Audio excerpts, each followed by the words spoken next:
The air in the lobby of the Ethelrex Holdings building smelled like money. Not the crumpled bill, loose change kind of money I knew, but a cold, sterile scent of polished marble, imported leather, and ambition. It was a smell that immediately made me feel like an intruder.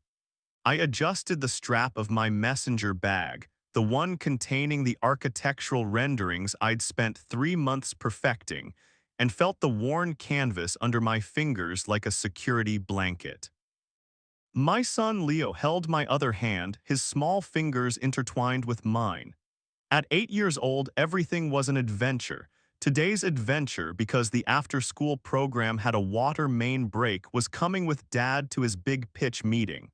"Whoa," Leo whispered, his head craned back to take in the soaring ceiling, the glittering chandelier that looked like a frozen explosion of diamonds. "It's like a spaceship in here, Dad." "A very expensive spaceship," I murmured back, squeezing his hand. My heart was a frantic bird in my chest. This meeting was everything. After years of freelance work, of late nights at the kitchen table after putting Leo to bed, this was my shot. Ethelrex was a beast in commercial development, and landing their new eco park project could set us up for years. It could mean stability, maybe even a college fund for Leo that wasn't just a hopeful entry in a savings book.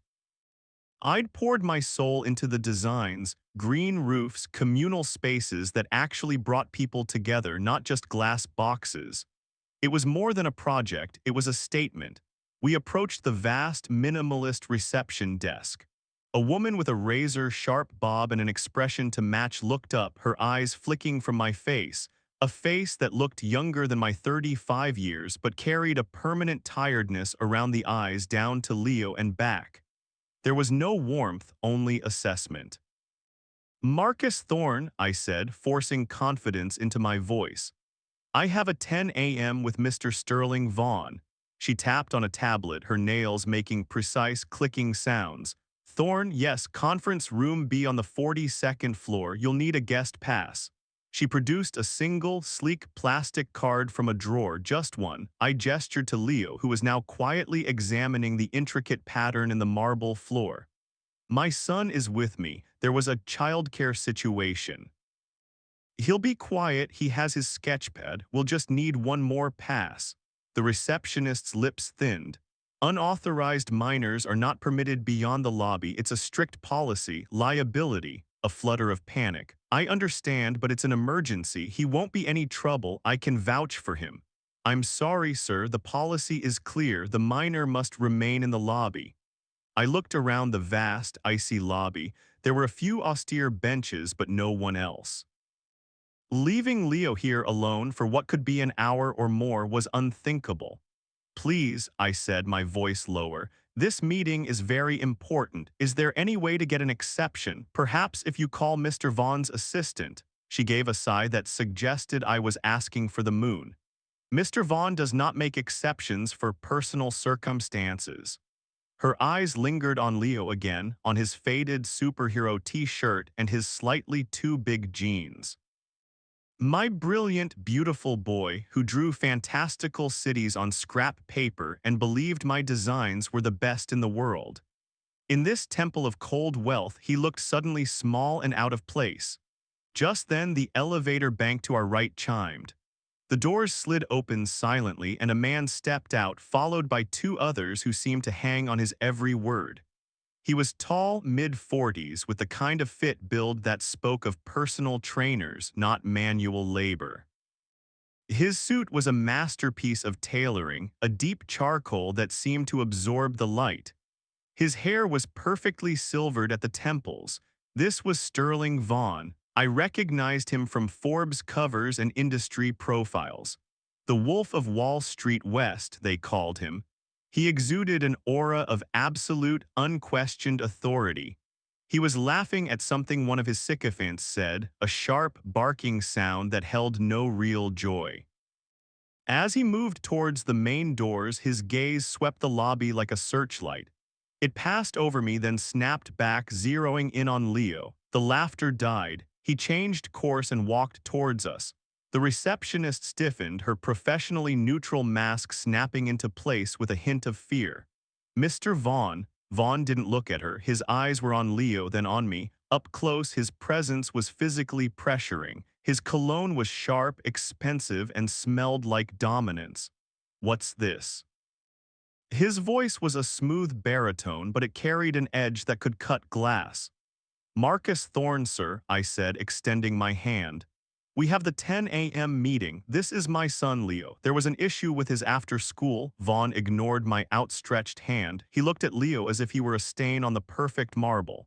"Children," he stated, not asked, "do not belong in a place of business. This is Ethelrex, not a daycare center." The humiliation was instant and hot, flooding my cheeks. Leo pressed closer to my leg. "I understand, sir. It was an unforeseen circumstance. He's very well behaved. He'll just sit in the corner and draw. He won't make a sound." Vaughn's lip curled slightly. It was a small movement, but it conveyed a universe of contempt. "Your lack of planning does not constitute an emergency for my corporation. This displays a fundamental unprofessionalism. You expect to walk into a multi-million-dollar pitch with a child in tow." He said the word child like it was something vile. "Dad," Leo's voice was a tiny, scared thread. That one word, that small sound of confusion and fear from my son, did something to me. The professional anxiety began to curdle into something darker, more protective. "It's okay, buddy," I whispered, putting a hand on his head. I looked back at Vaughn, my own voice hardening. "He's 8 years old. He's here because I'm his father, and my responsibility to him comes first. I am fully prepared for our meeting. My work stands on its own." Vaughn gave a short, derisive laugh. The men behind him mirrored it, a chorus of obedient scorn. "Your work is irrelevant if you can't understand basic corporate decorum. This meeting is about vision, scale, seriousness. You've already demonstrated you lack all three by turning my lobby into a playground." The unfairness of it was a physical blow. Leo hadn't made a sound, he hadn't run around, he was just there, existing. And for that, my months of work, my chance, was being trashed before I could even step into the elevator. "So, what are you saying?" I asked, my voice tight. "I'm saying the meeting is cancelled," Vaughn said, turning slightly away, already dismissing us. "Reschedule when your domestic situation is under control. Barbara," he said to the receptionist, "ensure they leave and log this. We have standards to maintain." He began to walk away, back toward his waiting entourage and the glittering doors. "Wait," I said, louder than I intended. The word echoed in the vast space. Vaughn paused, looking back over his shoulder, one eyebrow raised in sheer annoyance as if a piece of furniture had spoken. The rage and shame were a cocktail burning my throat, but worse than that was the look on Leo's face. He was staring at the floor, his shoulders hunched. He understood. He'd understood that his presence, his very existence here, was considered a problem, a mark of failure on his dad. That was a humiliation I would not let him carry. "You're canceling the meeting," I said, each word deliberate, "because my son is here." Vaughn fully turned now, a predator enjoying the squirm of his prey. "I'm canceling the meeting because you are clearly not serious. Bringing a child to a professional pitch is the act of a small-time thinker. Ethelrex deals with giants, not freelancers with daycare issues." His gaze swept over my off-the-rack suit, my worn bag. This was a mistake from the start. I should have listened to my gut. The finality in his voice was absolute. He'd judged me, judged Leo, and found us utterly wanting. He'd seen a black man and his son in his pristine lobby and decided in an instant that we were not of his world, not worthy of his time. The architectural merit, the months of work, none of it mattered. We were a disruption to his aesthetic of power. He didn't wait for a response. He spun on his heel, the perfectly tailored jacket flaring, and strode out through the revolving doors, his group swallowing him up into the bright, uncaring day. The lobby was silent, tomb-like. The receptionist, Barbara, avoided my eyes. "Your guest passed, sir," she said quietly, holding out her hand. I looked down at the single, useless piece of plastic. I let it fall from my fingers onto the cold, hard marble. It landed with a pathetic clatter. "Come on, Leo," I said, my voice thick. I took his hand again. It felt small and limp. We walked out the same doors Vaughn had used, but into a different world. The sunlight was too bright, the city sounds too loud. The dream I'd been carrying, the careful hope, the vision of a better life built from my own two hands and my mind, lay shattered on that polished lobby floor, crushed under the heel of a man's arrogant boot. Leo was quiet for a long time as we walked toward the bus stop. Finally, he looked up at me, his big, dark eyes swimming with tears he was too proud to shed. "I'm sorry, Dad, I messed up your big thing." I stopped right there on the crowded sidewalk, crouched down, and took his face in my hands. "No, listen to me, you did nothing wrong. That man, he was wrong. You are the best thing in my life, Leo. Never, ever apologize for being with me, okay?" He nodded, a single tear escaping and tracing a path through the dust on his cheek. I wiped it away with my thumb. But my words felt hollow even to me. I had failed. I had let him see me be small, be dismissed. The fire of humiliation was now mixed with the colder, heavier ash of defeat. What was I going to tell him about the world? That it was fair, that hard work was enough. I just had the lie ripped away in front of both of us. The bus ride home was a blur of gray. I held the bag with the renderings on my lap. They felt like ashes. Leo leaned against me, exhausted by the emotion, and fell asleep. I watched the city pass by, the towers of power and money, feeling like an alien in my own home. Sterling Vaughn's face, that mask of cold contempt, was burned into my mind. I replayed every second, every inflection of his voice. The deep, ugly truth of it settled in my gut. He hadn't just rejected my pitch. He had rejected our right to be in that space. He had looked at my son and seen a nuisance, a problem. A slow, cold anger began to seep through the humiliation, a deep underground river finding its course. It wasn't the hot, impulsive kind. It was the kind that hardens into resolve. He thought I was small time. He thought he could discard us with a wave of his hand and a cutting remark.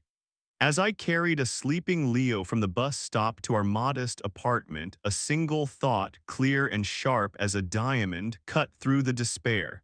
"We'll see about that." The next week passed in a fog of suppressed fury and forced normalcy. For Leo's sake, I tried to act as if the world hadn't tilted on its axis.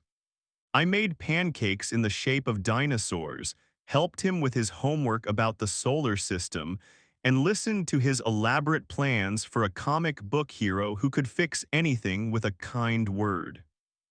But at night, after he was asleep, I'd sit at the kitchen table, the renderings for the Ethelrex Eco Park spread out before me like a map to a country I'd been exiled from. The anger didn't fade, it crystallized.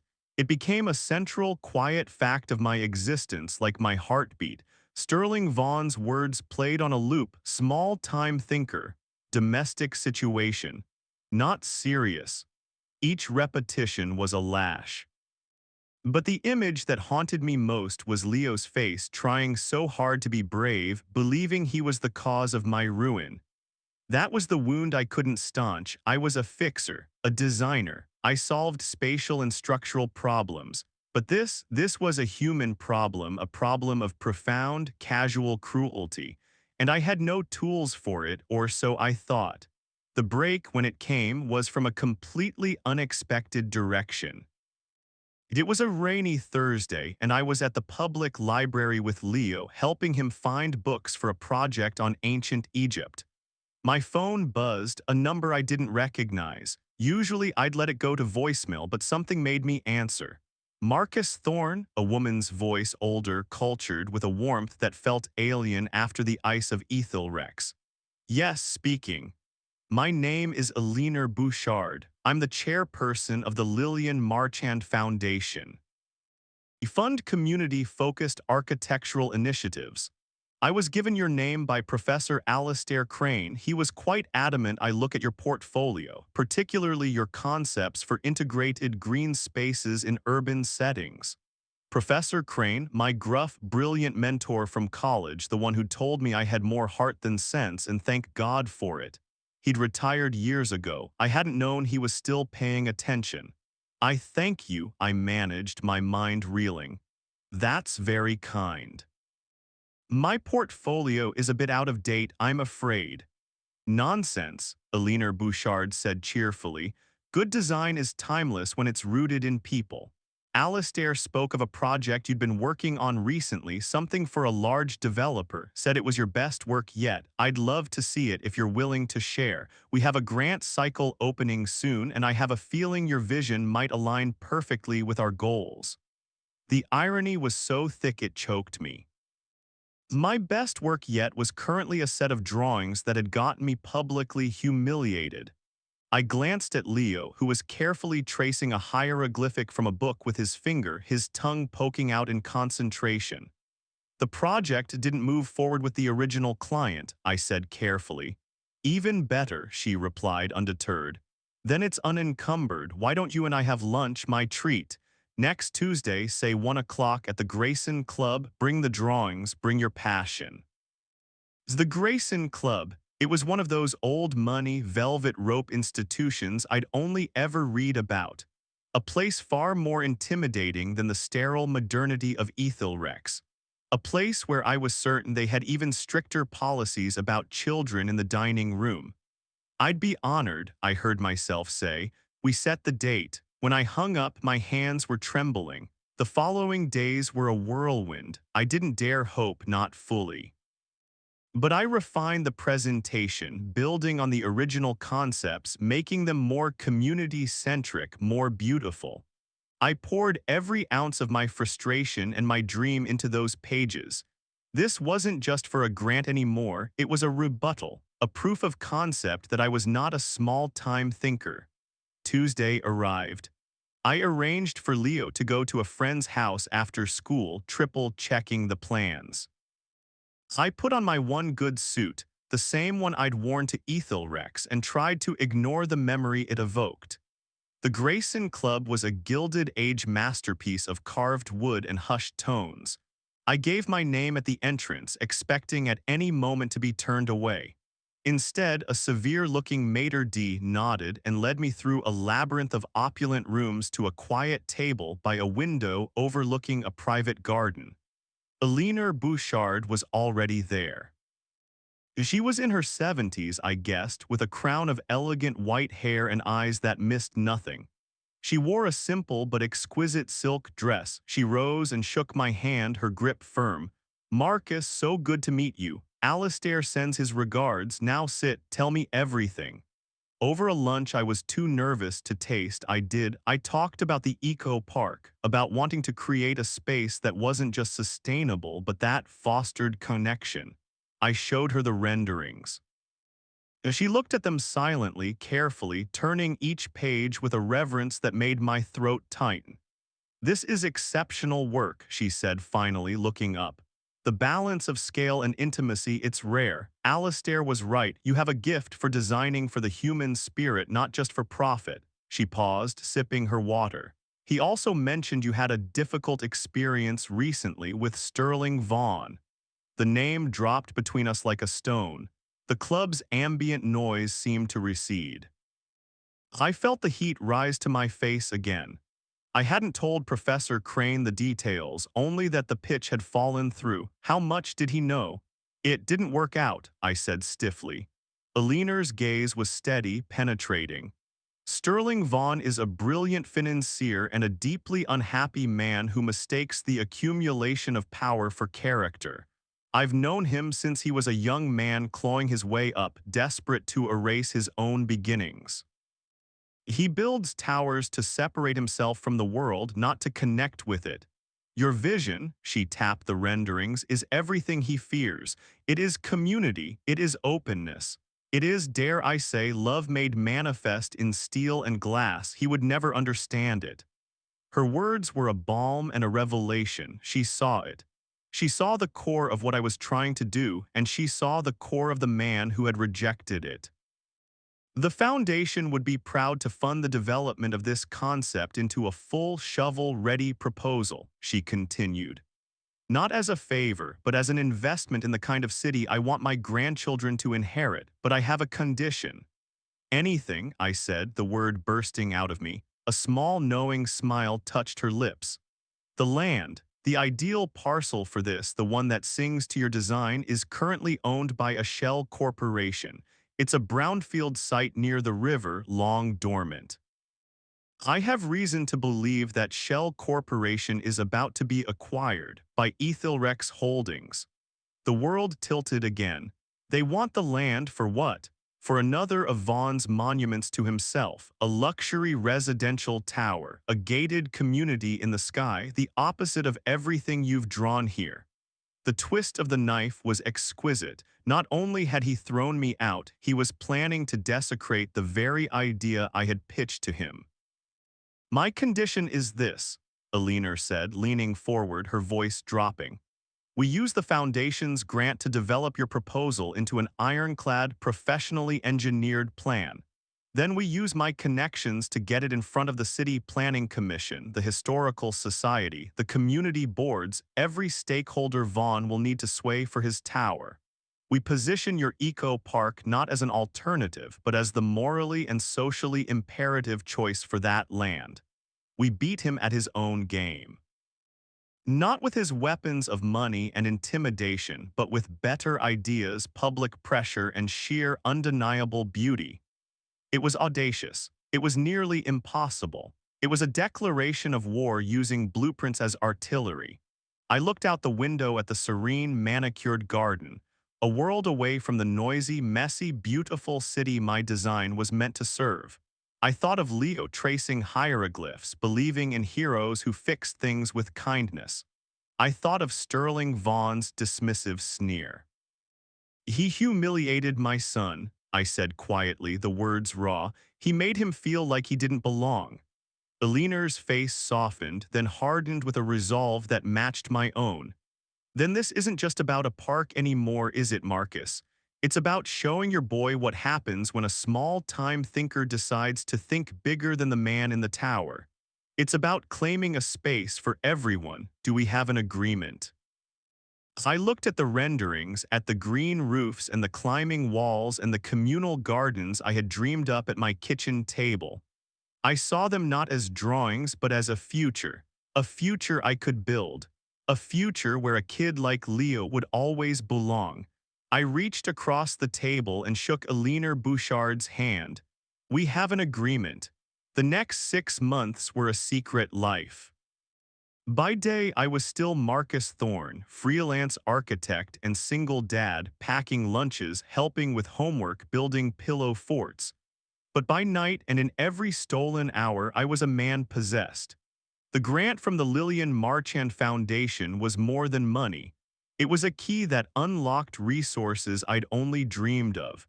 Access to top-tier environmental engineers, traffic consultants, sociologists who studied public space.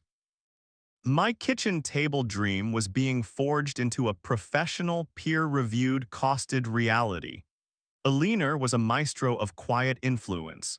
She arranged introductions, opened doors to city officials who were initially skeptical of a community park on such valuable land. But the plans did the talking. They were too good, too thoughtful, too right. We positioned it as the Green Heart Initiative, a restorative project for both the polluted land and the fractured community around it. We had visualizations, impact studies, testimonials from neighborhood associations.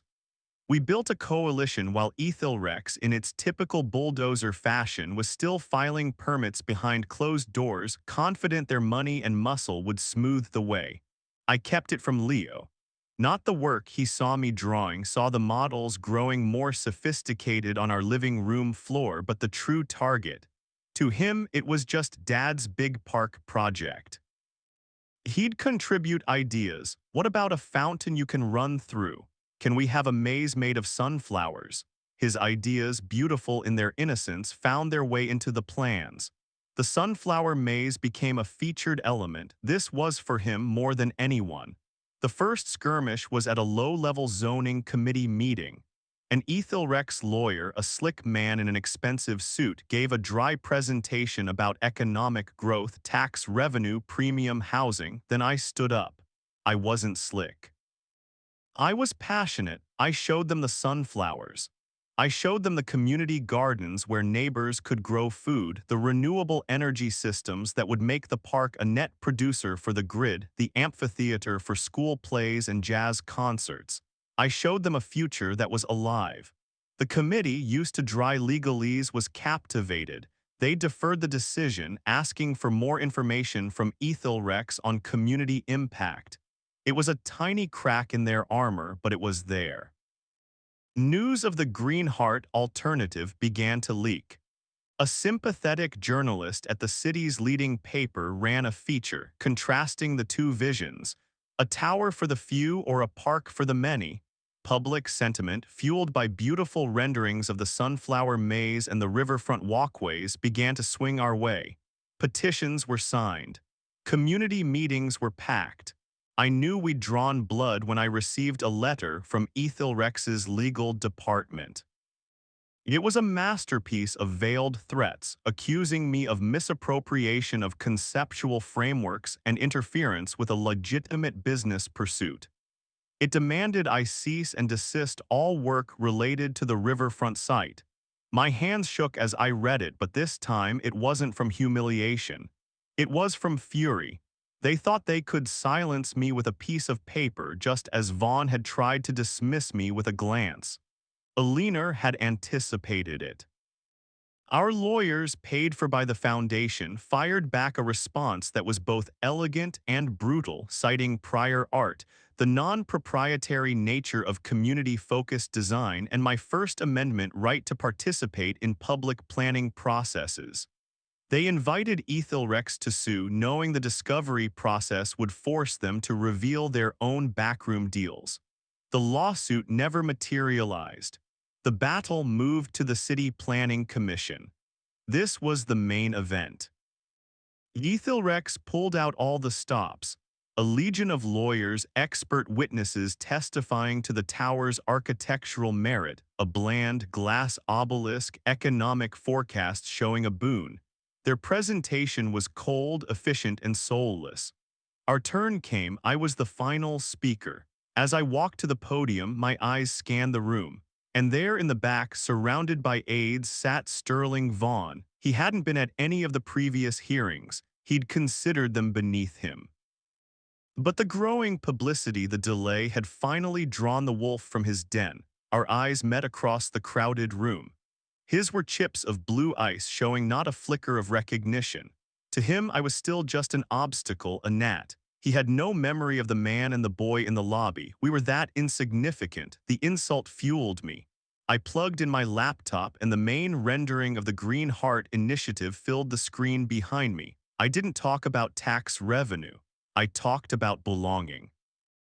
I talked about the sound of children laughing in a fountain on a hot day. I talked about the elderly having a safe, beautiful place to walk. I talked about cleaning the riverbank and teaching kids about native plants. I talked about a city stitching itself back together. I spoke for 20 minutes and the room was utterly silent. I saw commissioners nodding. I saw community members in the audience wiping their eyes. When I finished, there was a moment of pure quiet, then applause that started from the public gallery and rippled through the room. It wasn't the polite clapping for Ethelrex. It was heartfelt, emotional. The chair called for a vote on the recommended land use designation. The Ethelrex Tower required a commercial residential variance. Our park fit the existing public space zoning. One by one, the commissioners voted in support of the public park proposal. The park, the Green Heart. The tally was unanimous. Our proposal was adopted as the city's preferred plan for the site. It wasn't a final victory. The city council still had to approve the funding and land acquisition, but it was a massive symbolic rout. The Ethelrex lawyers were already packing up, faces grim. I looked to the back of the room. Sterling Vaughn was already gone. He'd left before the vote was even complete. He couldn't bear to witness his own defeat from the hands of a small-time thinker. The euphoria that followed was dizzying. People clapped me on the back. Alina, who had watched from the front row, gave me a small, regal nod, her eyes shining. I floated out of City Hall on a wave of vindication. The feeling lasted until I got home. Leo was at the kitchen table, drawing. He looked up, his face anxious. "Did we win, Dad?" "We won, buddy. We really won." I swept him into a hug, spinning him around. "I knew it," he shouted, laughing. "Your park is the best." Later, as he slept, the high faded, replaced by a profound exhaustion and a lingering disquiet. I had beaten Sterling Vaughn in a public forum. I had proven my vision superior. But the deepest wound, the one in my son's memory, remained. Vaughn had never acknowledged us, never apologized. He had simply turned and walked away then and now. To him, we were a temporary nuisance that had been dealt with. The humiliation in that lobby was still a raw, private scar. Public victory was sweet, but it felt separate. It hadn't touched the core of that moment.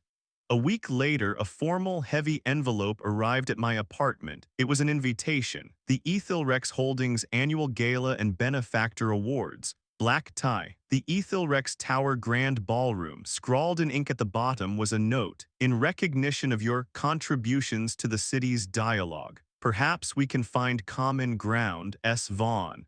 It was so transparent it was almost funny. He'd been forced to acknowledge my existence.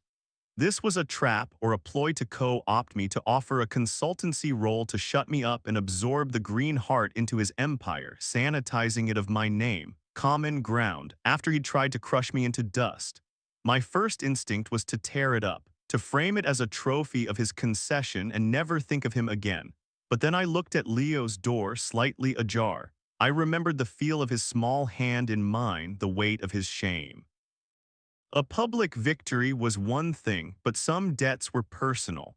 A slow, cold smile touched my lips. He wanted me to come to his castle, to sit at his table as a grudgingly invited guest. Okay, I would go, but not as a supplicant, not as a defeated man seeking validation.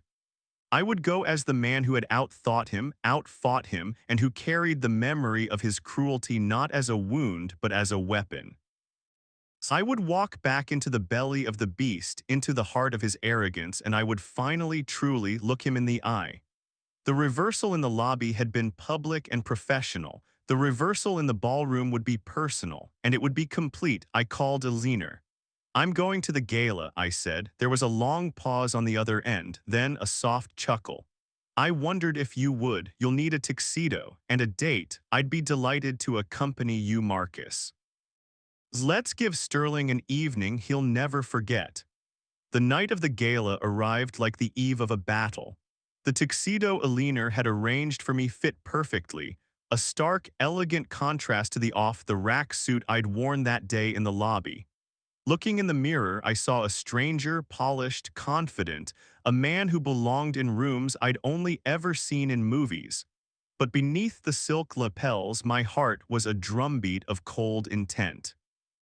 Alina arrived in a vintage gown the color of crushed sapphires, her white hair swept up. She looked like a queen from a forgotten, more dignified age. "You clean up nicely, Marcus," she said, appraising me. "Remember, tonight you are not crashing his party. You are a guest of honor in all but name. The city is talking about the Green Heart. You hold the moral high ground, walk like it." The Ethel Tower was the crown jewel of Vaughn's empire, a needle of steel and glass piercing the night sky.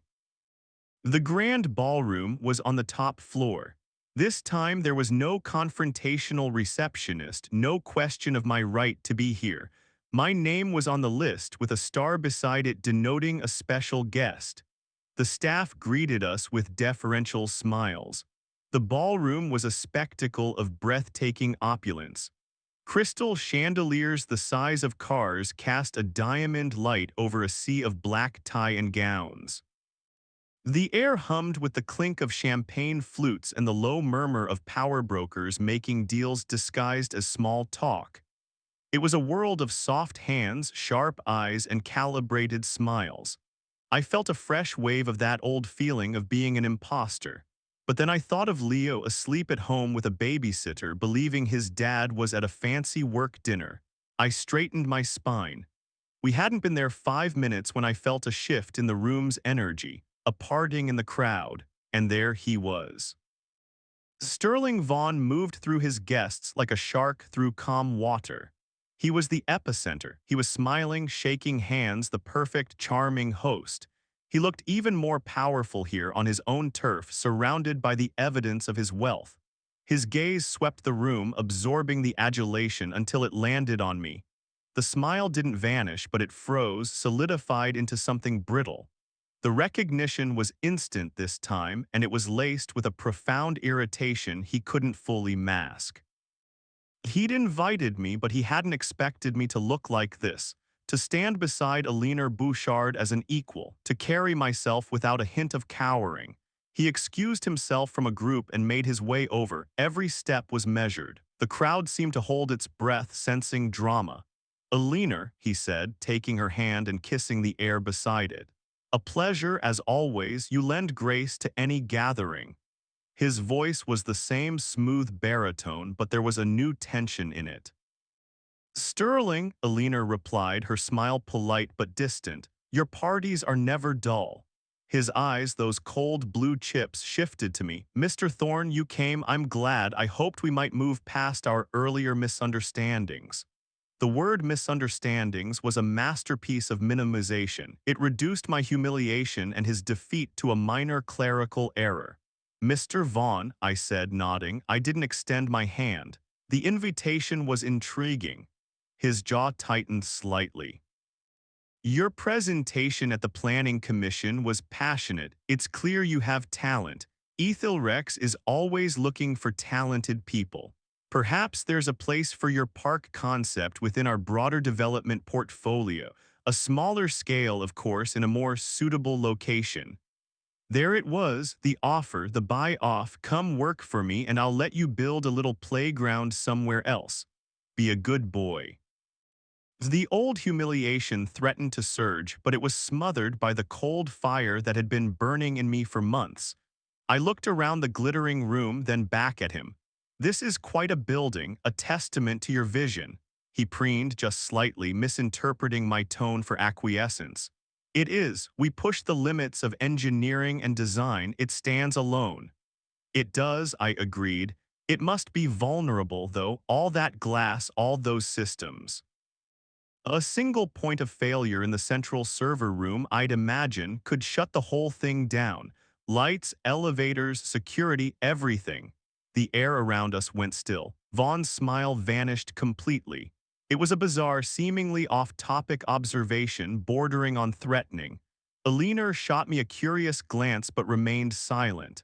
"Our systems are redundant and state-of-the-art," Vaughn said, his voice dropping, losing its social sheen. "We don't have failures." "Everyone has a failure point, Mr. Vaughn," I said, my voice calm, conversational. "Sometimes it's a technical flaw, sometimes it's a personal one, an arrogance that blinds you to what's right in front of you." His eyes narrowed. The power dynamic had subtly shifted. I was no longer the grateful invitee, I was the interrogator. "Is there something you want to say, Thorne? Let's dispense with the games. You have a project you're emotionally attached to. I have resources. We can find an arrangement." "An arrangement," I repeated. I took a sip of champagne. The bubbles felt sharp on my tongue. "Like the arrangement you tried to make when you had me thrown out of your lobby in front of my 8-year-old son." There it was, laid bare on the ballroom floor amidst the champagne and the finery. The ugly, unvarnished truth. Vaughn's face flushed with a mixture of anger and contempt. He glanced around, ensuring no one was in earshot. "That was a business setting. You were unprofessional." "He's 8, I said, the words lethally quiet. "He asked me later if he'd messed up my big thing. You made a child feel like a mistake for wanting to be with his father." For a split second, something flickered in Vaughn's eyes, not remorse but impatience. The sentimentality of it bored him. "Children are emotional. They get over things. This is the real world, Thorne. If you can't separate personal sentiment from professional ambition, you'll always be exactly what I thought you were." It was the confirmation I needed. He felt no shame. He had learned nothing. The public defeat had only angered him, it hadn't changed him. My earlier disquiet crystallized into a final, solid resolution. The public victory was not enough. This man needed to understand in the deepest way possible the weight of his actions. I set my champagne flute down on the tray of a passing waiter. You're right, Mr. Vaughn, this is the real world. And in the real world, actions have consequences. Not just zoning votes, real personal consequences. He scoffed, a short, harsh sound. Are you threatening me in my own building? I could have you removed again permanently. I don't think you will, I said. I reached into the inner pocket of my tuxedo jacket, not for a weapon, but for my phone. I woke the screen and turned it to face him. It wasn't a document or a photo. It was a live video feed. It showed a familiar, cozy room, my living room. Leo in his pajamas was sitting on the couch laughing at something on the TV. The babysitter, a trustworthy neighbor, walked through the frame with a bowl of popcorn. Vaughn's face contorted in confusion and fury. What is this? You're surveilling your own home? What kind of pathetic? It's not surveillance, I interrupted, my voice like iron now. It's a reminder, that is my consequence. His happiness, his safety, his sense of worth. That is the real world I fight for. You look at that boy and you see a liability. I look at him and I see the reason for every line I draw, every battle I fight. You build towers to separate yourself from the world. I'm trying to build a park so my son never feels the way you made him feel that day. I put the phone away. The raw emotion in my voice had cut through the ballroom's murmur. A few people nearby were glancing over, sensing the tension. Vaughn was seething, but he was also a master of control. He smoothed his tie, his expression hardening into a mask of icy disdain. A touching soliloquy, it changes nothing. The city council still has to vote on funding your little park. Money talks louder than sentiment, Thorne. It always has and it always will. My resources are considerable. He was right. The final hurdle was the council vote to allocate funds for land acquisition. Ethelrex could out-lobby, out-donate, out-pressure us. He could still win. We'll see, I said.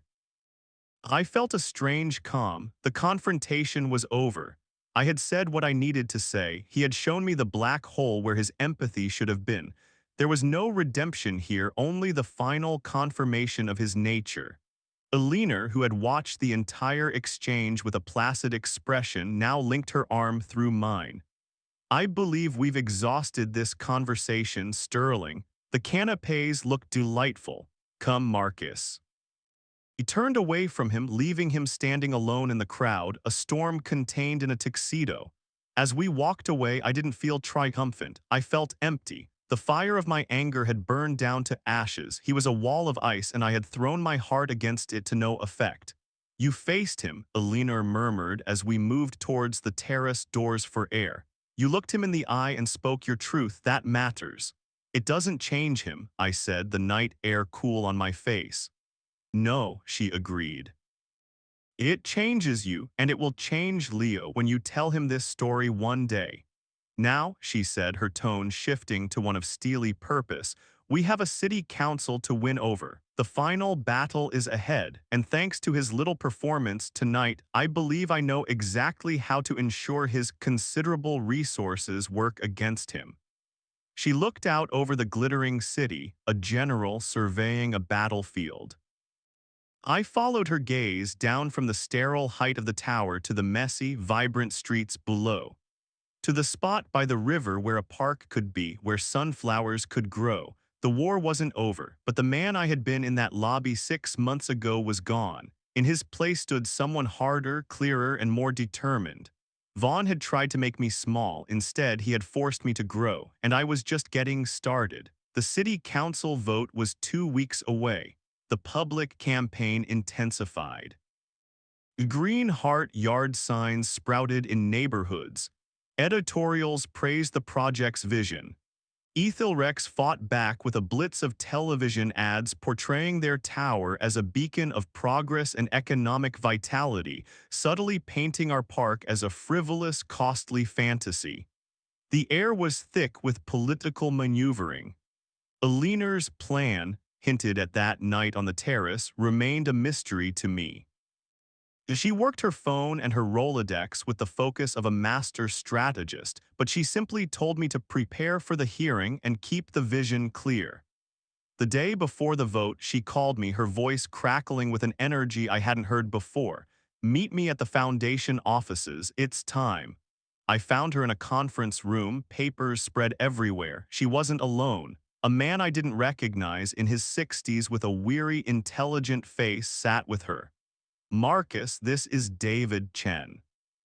He was the head of environmental compliance for Ethylrex's construction division for 15 years. He retired last year.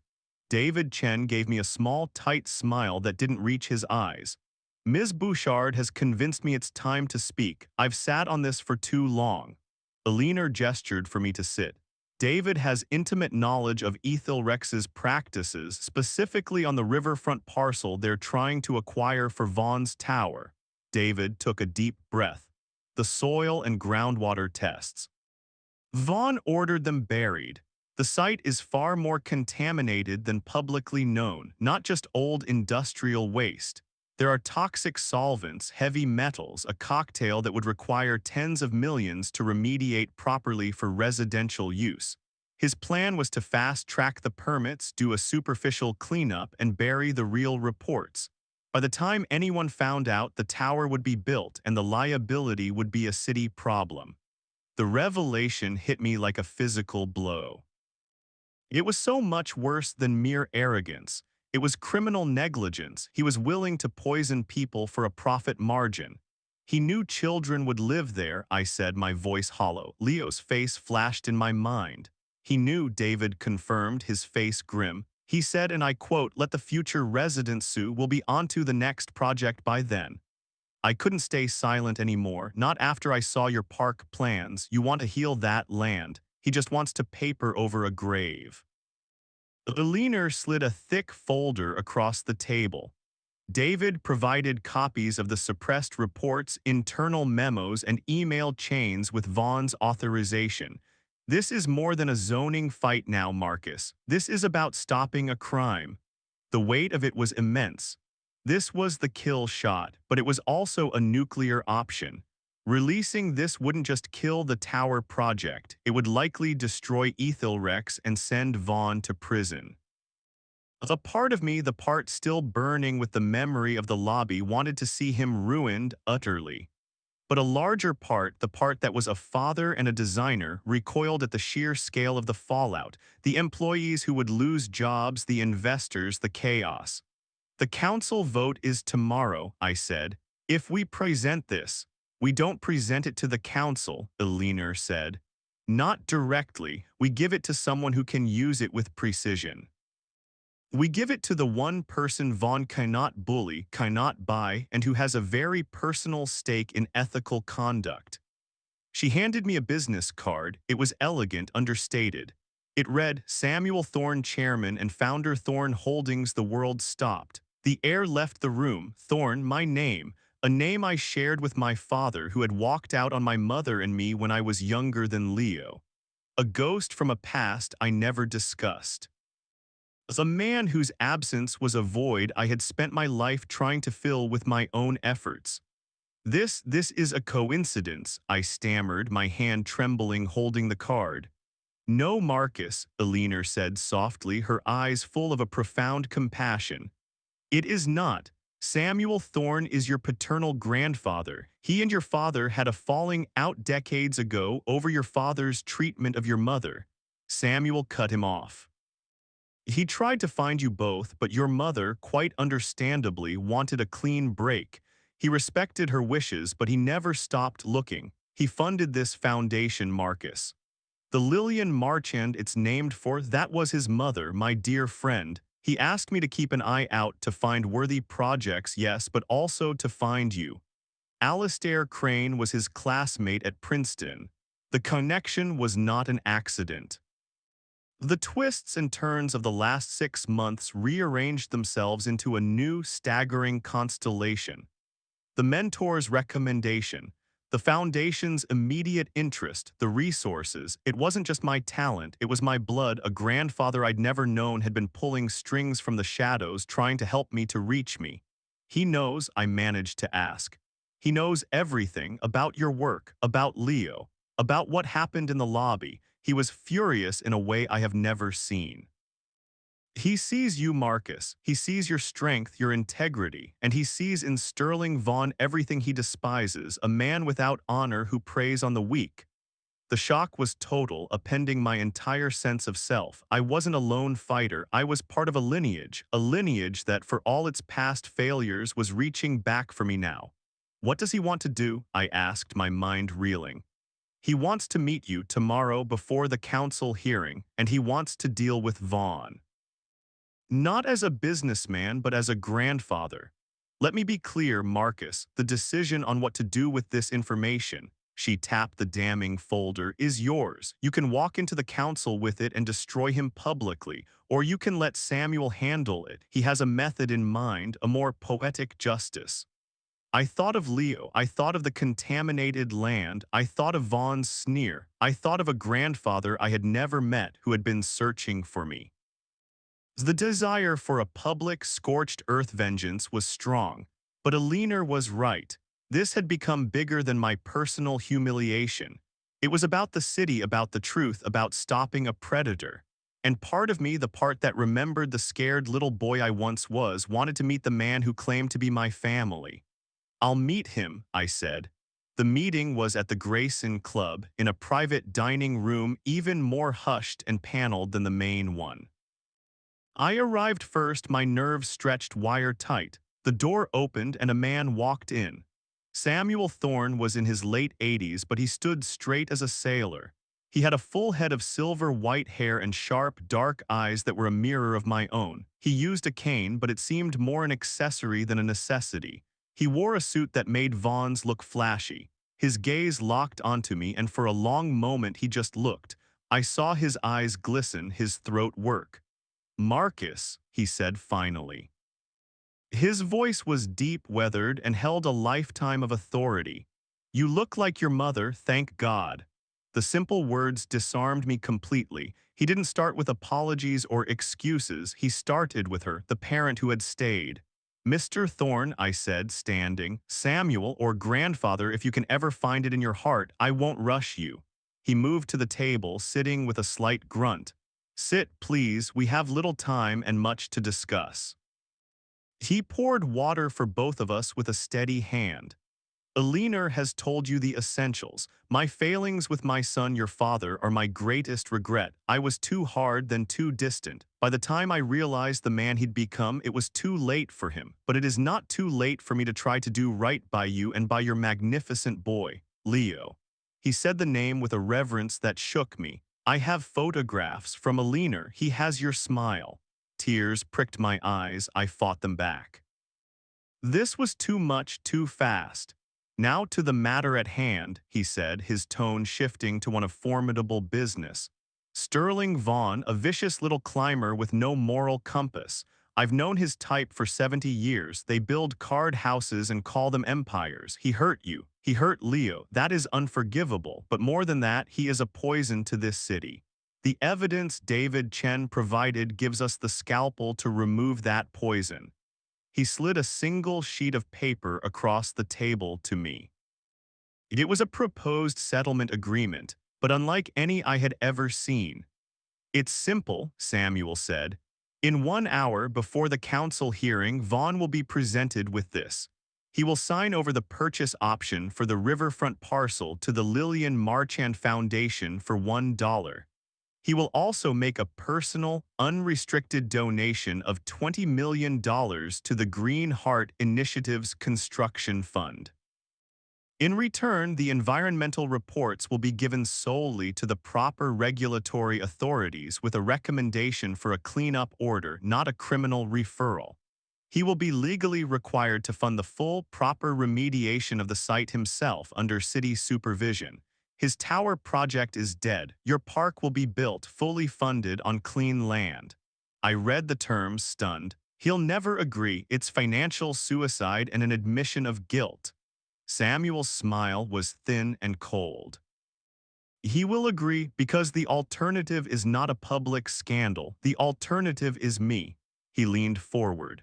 Marcus Thorne Holdings is a quiet company. We own utilities, shipping lanes, data infrastructure. We are not flashy. Ethylrex's debt is held by a consortium of banks. I own those banks. His supply chains for every project, Thorne's subsidiaries. His largest international partner, ours. If I pick up the phone by close of business today, Ethylrex will be unable to secure a loan, pour a yard of concrete, or ship a pane of glass. It will be a corpse standing up, and it will fall within a month. He will be not just bankrupt but unemployable and facing a lifetime of litigation and likely imprisonment. This, he tapped the settlement, is mercy. It allows him to walk away badly wounded but alive. He gets to keep his freedom and whatever pocket change he has left after the cleanup costs. The scale of the power being described was medieval. This wasn't business, it was feudalism. My grandfather was a king offering a bandit a choice: surrender his sword and live in exile or be erased from the earth. Why offer mercy? I asked, my voice barely a whisper. Two reasons, Samuel said. First, a public trial would delay your park for years. Leo should be able to play in that sunflower maze before he's off to college. Second, and more importantly, vengeance is a toxin. It would stain you and it would stain this victory. This way you get everything you ever wanted for your city and for your son. Vaughn is neutralized. He will live the rest of his life knowing he was broken by the small-time thinker he dismissed and by the hidden power he never saw coming. That is a far deeper punishment than a prison cell. Every time he sees a park, every time he hears a child laugh, it will eat at him. He paused, his expression softening. The choice is yours, Marcus. It is your hurt, your victory. I will act only on your word. I looked at the settlement. I thought of the park rising from the cleansed earth. I thought of taking Leo there, of telling him, this is ours. This is because we stood up. I thought of Vaughn, stripped of his weaponry, forced to pay for the very thing he tried to destroy. I thought of the man I wanted to be for my son, not a destroyer, a builder. I looked into my grandfather's eyes. Do it. 1 hour later, I was in the antechamber of the city council chambers going over my notes. The door opened and Sterling Vaughn walked in, flanked by two lawyers. He looked like he had aged a decade in a day. His face was a ghastly gray, his eyes hollow. The aura of invincibility was gone, replaced by a shuddering, furious defeat. He saw me and stopped dead. For a long moment, we stared at each other, the humiliated father and the arrogant CEO. The scales had not just been balanced, they had been overturned and shattered. He said nothing. He couldn't. The signed agreement was already in Samuel's possession. The wheels of his financial annihilation were already in motion, halted only by his signature. He was a puppet whose strings had been cut, and he knew it. He knew I knew. The utter, complete reversal was in that silent look. The power he had wielded so casually in his lobby was gone. The building he had shut me out of was now the cage of his defeat. He was nothing. He turned and walked away, a broken man in a $10,000 suit, his lawyers scrambling after him. I took a deep, shuddering breath. The fire that had burned in me for 6 months finally, completely went out. Not in ashes, but in a profound, quiet peace. The council hearing was a formality. With the land options secured by the foundation and a massive construction fund suddenly available, the vote was unanimous and celebratory. The Green Heart Initiative was officially a city project. Afterwards, standing on the steps of City Hall in the afternoon sun, Samuel Thorne put a hand on my shoulder. Come to dinner on Sunday. I would very much like to meet my great-grandson. No pressure, just dinner. I nodded, unable to speak. I drove home to my ordinary apartment in my ordinary car. Leo burst out the door as I pulled up, unable to wait. Did we win, Dad? For real this time? I scooped him up, holding him tight, breathing in the smell of his hair. We won, buddy, for real. The park is happening, all of it. The sunflowers, the fountain, everything. Yes, he shouted, squirming with joy. Later, as he played, I looked out the window. The towers of the city glittered in the distance. One of them, the tallest, belonged to a man who was now a ghost. I thought of the park that would rise by the river, a space for everyone. A space where a father and his son could walk hand in hand and belong completely. The humiliation had been deep. The reversal had been shocking, but the ending was more powerful than I had ever dreamed. It wasn't about tearing down a tower. It was about building something new. It was about finding my own foundation, not in revenge, but in family, in justice, and in the unshakable love for a small boy whose hand in mine had started it all. I had gone into that lobby as Marcus Thorne, freelance architect. I was coming out as Marcus Thorne, grandson, father, and builder of the future. And the future, at long last, was bright.